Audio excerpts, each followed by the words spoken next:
ज़रा सोचिए, आप छुट्टियां मनाने के लिए अपने परिवार के साथ किसी द्वीप पर जाते हो, लेकिन उधर जो आप देखते हो उसे देखकर आपके पैरों के नीचे की ज़मीन निकल जाती है। आपका शरीर ठंडा पड़ने लग जाता है और आपके हाथ में अपने बच्चे और बीवी की पकड़ और मजबूत हो जाती है और आप चिल्लाते हैं कि वापस चलो। ऐसा क्या हुआ कि आपकी खुशियाँ एकदम से घबराहट में बदल गई? ऐसा क्या महसूस किया आपने? आइए जानने और समझने की कोशिश करते हैं। नमस्कार दोस्तों, आपका फिर से स्वागत है हमारे चैनल फैक्ट्स मिस्ट्रीज़ इन हिंदी में, जहां हम आपको ले चलेंगे एक ऐसे द्वीप पर जो अपने रहस्यों और अज्ञात जीवन शैली के कारण पूरी दुनिया में मशहूर है। एक ऐसा द्वीप जो भारत में होते हुए भी हम भारतीय उधर नहीं जा सकते। एक ऐसा द्वीप जहां मौत नंगा नाच करती है। एक ऐसा द्वीप जो 1-2 सालों से नहीं बल्कि कई सदियों से अनछुआ है। इस द्वीप का नाम और इसके पीछे की कहानी जानने से पहले अगर आपने चैनल को सब्सक्राइब नहीं किया है तो फटाफट कर दीजिए। तो दोस्तों, इस द्वीप का नाम है दक्षिण सेंटिनल आइलैंड्स। जी हाँ, नॉर्थ सेंटिनल आइलैंड्स भी इसे कहा जाता है, जो कि पोर्ट ब्लेयर एयरपोर्ट से बस 54 किलोमीटर दूर है। 2018 में कुछ ऐसा हुआ जिसके लिए शायद ये दुनिया तैयार नहीं थी। 14 नवंबर की रात को जॉन एलन चाउ, जो कि एक अमेरिकी क्रिश्चियन मिशनरी था, उसने 2 मछुआरों को पैसे दिए, तकरीबन 30,000 रुपये, कि तुम मुझे उस द्वीप पर ले चलो। पहले तो आनाकानी बहुत हुई, लेकिन आखिर में वो मछुआरे मान गए। शायद ये पैसों का लालच ही है जो इंसान को कुछ से कुछ कर जाने पर मजबूर कर देता है। एलन चाउ ने आसपास के दूसरे द्वीपों से भी कुछ लोगों को अपने साथ ले लिया ताकि वे सेंटिनल द्वीप के लोगों की भाषा उसे समझा सके और अपनी बात उन्हें बता सके। पर क्या एक ऐसा व्यक्ति एक बार में ही ऐसा करने में सक्षम कैसे हो सकता है? इसके लिए उसने एक नहीं तकरीबन 5 बार अलग अलग सालों में यहाँ के दौरे किए और अपने आखिरी दौरे में वो अपने साथ उन आदिवासियों को देने के लिए कुछ तोहफे ले गया, जैसे कि मछलियाँ, फुटबॉल। वह अपने साथ बाइबल की किताब भी ले गया था ताकि उन आदिवासियों को जीसस क्राइस्ट के बारे में बता सके। उसे यह करने का एक अलग ही भूत सवार हो चुका था, जिसके लिए वह अपनी जान तक दांव पर लगाने को तैयार था। अगली सुबह तकरीबन 5:30 बजे वह एक अपनी छोटी कश्ती लेकर द्वीप की ओर चल पड़ा। क्या उसका यह डिसीजन सही था? शायद ये उसे थोड़ी देर में पता लगने वाला था। जैसे ही वो द्वीप पर पहुंचा, उसने देखा कि सामने आदिवासी खड़े हैं। जॉन ने कुछ बोलने का प्रयास किया कि तभी उनमें से एक बच्चा बाहर आया और उसने धनुष से आक्रमण कर दिया, जो तीर सीधा बाइबल पर जाकर लगा और जॉन बुरी तरह डरकर वापस मछुआरे की तरफ भागने लगा। अगले दिन फिर से द्वीप पर जाने का सोचा, लेकिन जाने से पहले उसने अपने प्रियजनों के लिए एक खत लिखा कि अगर मुझे कुछ हो जाए तो उसका दोष इन आदिवासी लोगों को मत देना। यह जो भी हो रहा है सब प्रभु की इच्छा से हो रहा है। इस बार वो गया तो सही, पर लौट कर वापस नहीं आया। शायद बताने की ज़रूरत नहीं है कि क्या हुआ होगा। यह द्वीप अंडमान और निकोबार द्वीप समूह के अन्य द्वीपों की तुलना में काफ़ी छोटा है, जिसका क्षेत्रफल तकरीबन 60 स्क्वायर किलोमीटर है। यह द्वीप अपनी रहस्यमयता और यहाँ रहने वाले सेंटिनली जनजाति के कारण जाना जाता है। आज के वैज्ञानिक युग में जहाँ हम चांद तक पहुँच चुके हैं, वहीं हम इस द्वीप के बारे में कुछ खास नहीं जान पाए हैं। पर ऐसा क्यों? दरअसल यह द्वीप इतना घना है कि जो सैटेलाइट हम प्रयोग करके इसके अंदर देखने की कोशिश कर सकते थे, वे यहाँ के घने वृक्ष रोक लेते हैं और बाहर के मानव को यहाँ के आदिवासी लोग अंदर प्रवेश नहीं करने देते। एक अंदाजे से तकरीबन यहाँ 15 से 500 तक की संख्या में आदिवासी रहते हैं। जो इंसान यहाँ पर रहते हैं उन्हें सेंटिनली कहते हैं। एक तथ्य यह भी है कि तकरीबन 60,000 सालों से सेंटिनली अकेले रह रहे हैं, जबकि बाकी दुनिया ने इतनी प्रगति कर ली है, लेकिन ये आज भी केवल शिकार करके ही अपना जीवन यापन करते हैं। यहाँ की प्रजाति के इंसान की लंबाई तकरीबन 5.5 फीट है, जो इनके शरीर को गठीला और फुर्तीला बनाती है। पर क्या इन्हें जीवन यापन करने के और साधन नहीं पता, जैसे कि खेती बाड़ी करना?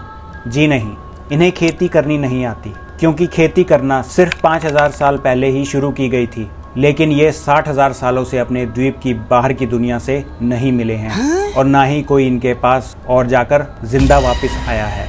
जनवरी 1880 की सर्दियों में मॉरिस विडाल पोर्टमैन ने इस द्वीप के आदिवासी इंसानों पर जांच पड़ताल करने के लिए रुख किया, जिसके लिए उसने 6 लोगों को अगवा कर लिया और अपने साथ ले गया, जिनमें से 2 बुजुर्ग लोग बीमार पड़ गए, जिन्हें चिकन पॉक्स हो गया और उसके बाद उनकी मौत हो गई।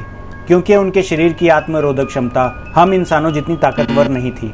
यह देखकर मॉरिस ने बाकी बचे 4 बीमार बच्चों को वापस छोड़ने का विचार बनाया और उन्हें कुछ तोहफे दे दिए ताकि जो भी हुआ उसकी भरपाई करी जा सके।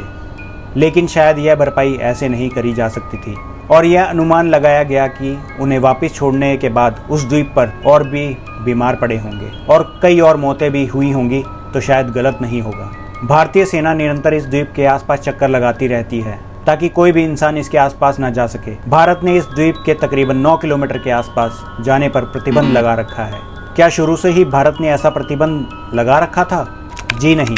त्रिलोकनाथ पंडित, जो कि भारतीय एंथ्रोपोलॉजिस्ट हैं, इन्हें 1968 में मौका दिया गया कि वो वहां जाकर कुछ रिसर्च करने और जानने की कोशिश करें कि इन आदिवासियों का रहन सहन कैसा है, ताकि बाहरी लोग इन आदिवासी लोगों से बातचीत कर सकें और जानने की कोशिश कर सके उनके रहन सहन के बारे में।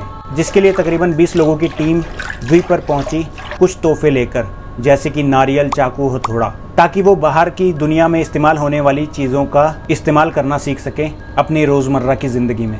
इस बार आदिवासियों ने इन पर हमला तो नहीं किया, लेकिन वे झाड़ियों में जाकर छिप गए और बाहर नहीं निकले।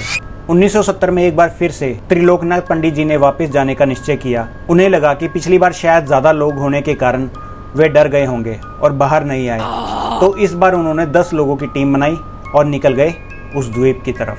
पर इस बार भी कुछ खास सफलता प्राप्त नहीं हुई। 4 जनवरी 1991 में पहली बार वो साल आया जिसका सबको बहुत बेसब्री से इंतजार था। जी हाँ, इस साल मधुमाला चट्टोपाध्याय जी को इस द्वीप पर जाने का मौका मिला और उन्होंने इन आदिवासियों को नारियल तोहफे के तौर पर दिए। पर इस बार कुछ अलग हुआ। इस बार उन आदिवासियों ने इन पर हमला नहीं किया और उनके तोहफे स्वीकार कर लिए।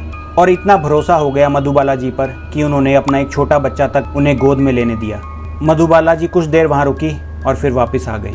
लेकिन क्या हुआ था ऐसा इस बार? क्या ये सिर्फ एक चीज का बदलाव था कि पहले जितने लोग भी जाते थे वे सारे आदमी थे, कोई औरत नहीं थी, या कुछ और? यह सवाल तो आज भी अनसुलझा है, क्योंकि उसके बाद जितने भी लोगों ने उधर जाने का प्रयास किया वे व्यर्थ ही साबित हुए, क्योंकि फिर से उनका रूप आक्रामक हो गया बाहर के लोगों के प्रति। इतना सब कुछ जानने के बाद आपके सवाल में एक प्रश्न तो जरूर उठ रहा होगा, जब कोई जाता ही नहीं है वहां पर तो उन्हें देखने वाला कौन है? जी नहीं, ऐसा नहीं है। 2004 में जब इंडियन ओशन में सुनामी आई थी, जिसमें तकरीबन 2 लाख से ज्यादा जानें गई थी, तो भारत ने इस द्वीप पर अपना एक हेलीकॉप्टर भेजा था ताकि देखा जा सके इस द्वीप पर जो इंसान रह रहे हैं वह ठीक हैं या नहीं। लेकिन जैसे ही हेलीकॉप्टर नजदीक पहुंचा तो इन आदिवासियों ने अपने तीर और भालों से हेलीकॉप्टर पर हमला कर दिया। यह देखकर ज्ञात हो गया कि इन्हें कुछ नहीं हुआ है।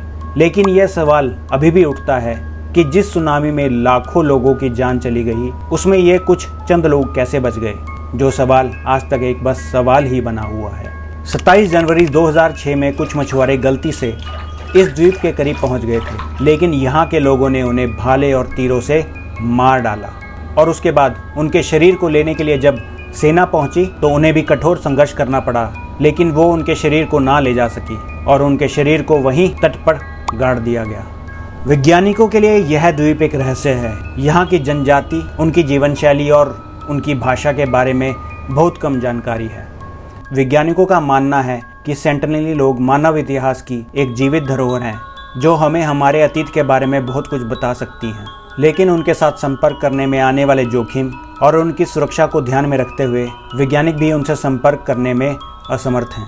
तो दोस्तों, यह थी दक्षिण सेंटिनल द्वीप की कहानी, या मैं कहूँ नॉर्थ सेंटिनल आइलैंड की कहानी। एक ऐसी जगह जो आज भी रहस्यों में डूबी हुई है और जहाँ मानवता का एक अनोखा अध्याय लिखा जा रहा है। इस द्वीप और यहाँ के लोगों की सुरक्षा और संरक्षण हम सभी की जिम्मेदारी है, ताकि यह धरोहर आने वाले समय में बनी रहे।